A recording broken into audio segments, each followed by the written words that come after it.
ದೇವ್ರ ಕೈ ರುಚಿಗೆ ಲೈಕ್ ಮಾಡಿ, ಶೇರ್ ಮಾಡಿ, ಸಬ್ಸ್ಕ್ರೈಬ್ ಮಾಡಿ. ನಮಸ್ಕಾರ ವೀಕ್ಷಕರೇ, ಕಿದೀರ್ ಕೈ ರುಚಿಗೆ ಸ್ವಾಗತ.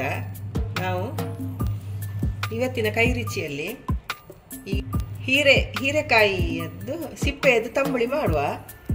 ಅದಕ್ಕೆ ನಾವು ಈಗ ಹೀರೆಕಾಯಿ ಪದಾರ್ಥ ಎಲ್ಲ ಮಾಡಿ ಅದರ ಸಿಪ್ಪೆಯನ್ನು ತೆಗೆದಿಡ್ತೇವಲ್ಲ, ಅದನ್ನೇ ಈಗ ಬಿಸಾಡುವ ಬದಲು ಈ ರೀತಿ ತಂಬುಳಿ ಮಾಡಿ ಉಪಯೋಗ ಮಾಡುವ. ಅದಕ್ಕೆ ಒಂದು ಹೀರೆಕಾಯಿಯದ್ದು ಸಿಪ್ಪೆ ತೆಗೆದಿಟ್ಟಿದ್ದೇನೆ ನಾನು ಈ ಥರ. ಆಮೇಲೆ ಸ್ವಲ್ಪ ಹಸಿ ತೆಂಗಿನಕಾಯಿ, ಸ್ವಲ್ಪ ಮಜ್ಜಿಗೆ, ರುಚಿಗೆ ತಕ್ಕಷ್ಟು ಉಪ್ಪು, ಒಗ್ಗರಣೆಗೆ ಸಾಸಿವೆ, ಜೀರಿಗೆ, ಮೆಣಸು, ಸ್ವಲ್ಪ ತುಪ್ಪ.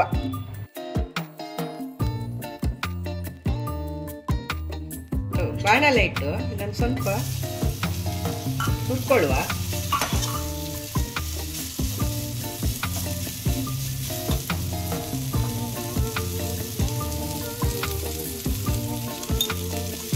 ಸ್ವಲ್ಪ ನೀರು ಹಾಕಿ ಕೂಡ ಬೇಯಿಸ್ಬೋದು. 1 ನಿಮಿಷ ಹೀಗೆ ಸ್ವಲ್ಪ ಹಸಿ ವಾಸನೆ ಹೋಗುವ ತನಕ.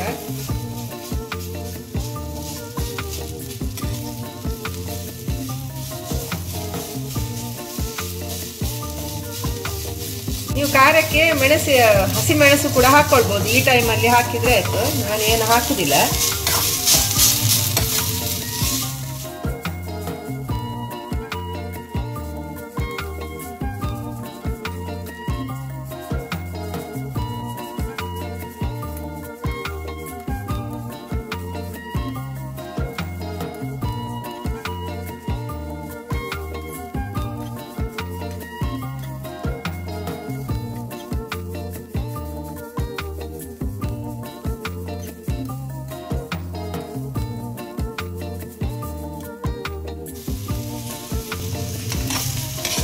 ನೋಡಿ, ಇಷ್ಟು ಬಾಡಿಸಿಕೊಂಡರೆ ಸಾಕು. ಈಗ ಬಂದ್ ಮಾಡುವ. ಈಗ ಬಿಸಿ ಇದೆಯಲ್ಲ, ಇದನ್ನು ಆಗಲಿ ಆರಿದೆ. ಈಗ ನಾನು ಮಿಕ್ಸರ್ ಜಾರಿಗೆ ಹಾಕಿ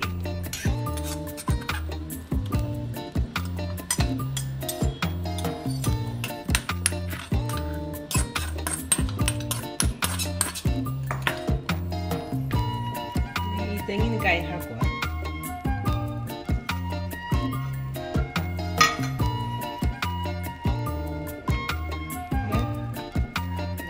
ಮೊಸರು ಹಾಕ್ತೇನೆ.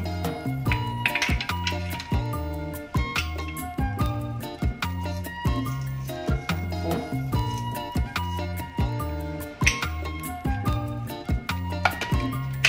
ರುಬ್ಬಿ ತರ್ತೇನೆ. ಈಗ ನೋಡಿ, ಈ ತರ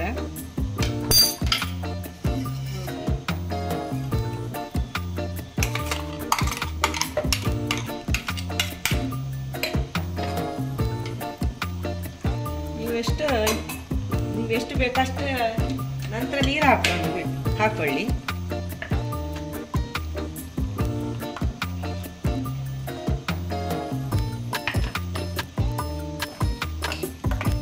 ತಂಬುಳಿ ತರ ಇನ್ನು ಸ್ವಲ್ಪ ನೀರು ಹಾಕೊಳ್ಬೋದು. ಈಗ ತುಪ್ಪದಲ್ಲಿ ಒಂದು ಒಗ್ಗರಣೆ ಕೊಡುವ.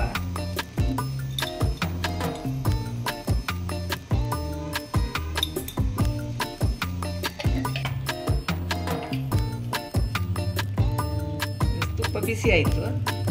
ಇವಾಗ ಮೆಣಸು, ಒಗ್ಗರಣೆಗೆ ಜೀರಿಗೆ, ಸಾಸಿವೆ, ಸ್ವಲ್ಪ ಹಿಂಗ ಕೂಡ ಹಾಕಿದ್ದೇನೆ.